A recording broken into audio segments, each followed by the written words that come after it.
Hello friends, welcome to my channel. అందరు ఎలా ఉన్నారు? అందరు బాగున్నారా? ఈరోజు మీకు గ్రానోలా బైట్స్ ఎలా చేయాలో చూపిస్తాను. ఇది లంచ్ బాక్స్లకి కానీ బ్రేక్ఫాస్ట్లు కానీ చాలా బాగుంటుంది. ఈవెన్ డెజర్ట్ లవర్స్ అయినా ఇది తినొచ్చు. ఫస్ట్ ఏంటి, దీనికి కావాల్సిన ఇన్స్టెంట్ ఓట్స్, ఖర్జూరం, pumpkin seeds, sunflower seeds, cashew and almonds, walnuts, రైజన్స్ and maple syrup. మనకు మేపుల్ సిరప్ కాకపోయినా హనీ కూడా తీసుకోవచ్చు. ఫస్ట్ ఏంటి అని అంటే, మిక్సీ జార్ తీసుకొని అందులో బాదం పప్పు, జీడిపప్పు, పీకాన్స్, తర్వాత సన్ఫ్లవర్ సీడ్స్, పంప్కిన్ సీడ్స్, ఇంకా మనం కిస్మిస్ ఉంటాయి కదా, ఎండు ద్రాక్ష, అవి మనకి ఏవి అవైలబుల్ ఉంటే ఆ నట్స్ మనం వేసుకోవచ్చు. వాల్నట్స్ కూడా వేసుకోవచ్చు అన్నమాట.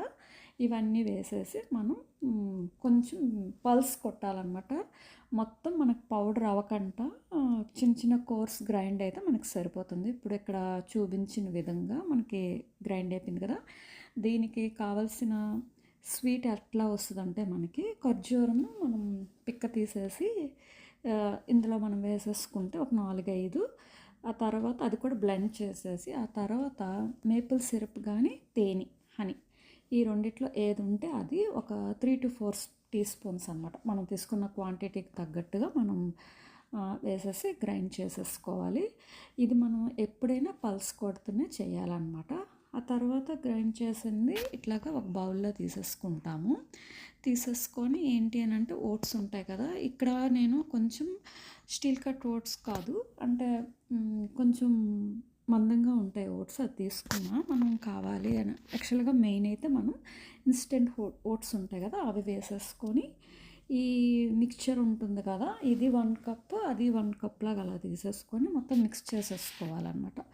మిక్స్ చేసుకొని ఒక పేస్ట్ లాగా అయిన తర్వాత, ఇప్పుడు నేను సిలికాన్ ట్రే ఉంది కదా, ఇందులో పెట్టేసుకొని ఇట్లా ప్రెస్ చేసేస్తుంటే మనకేంటంటే ఒక రౌండ్ సర్కిల్ షేప్ అనేది పర్ఫెక్ట్గా వస్తుంది. ఇప్పుడు అదే కానీ మనం ఇలా ప్రెస్ చేయకుండా ఉంచామనుకోండి, అదేంటంటే మనం బయటికి తీసుకున్న అది పొడి పొడి అయిపోయి మొత్తం విరిగిపోతుంది అన్నమాట. సో నేను ఇందులో ప్రెస్ చేసేసుకున్నాను. ఆ తర్వాత మన రెగ్యులర్ ట్రేస్ ఉంటాయి కదా, అందులో కూడా వేసేసి మనం ఇలాగా ముందస్తూ ఉంటుంది కదా, దాంతో మనం ఇట్లాగ ప్రెస్ మనం చేతితో కూడా ప్రెస్ చేసుకోవచ్చు. ఇట్లా చేస్తే మనకు పర్ఫెక్ట్గా ఉంటుంది. ఆ తర్వాత ఓవెన్ నేను 300 Fahrenheit ప్రీహీట్ చేసేసుకొని, ఆ తర్వాత ఈ 2 ట్రేస్ పెట్టేసుకొని ఒక 20 minutes అయితే బేక్ చేసేసుకున్నాను.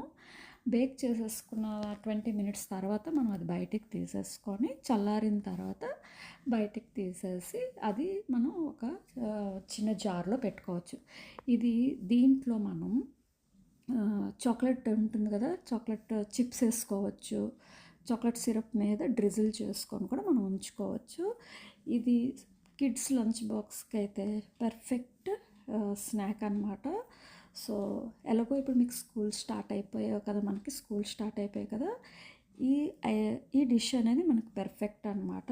సో ఇది చేసుకొని మనం ఉంచుకుంటే మనం వీళ్ళకి డెజర్ట్ లాగా ఇవ్వచ్చు. అండ్ ఈవెన్ బ్రేక్ఫాస్ట్కి ఇది పర్ఫెక్ట్ అనమాట. సో మీరు ఈ డిష్ ట్రై చేస్తారనుకున్నాను. నా ఛానల్కి లైక్, షేర్ అండ్ సబ్స్క్రైబ్ చేయండి.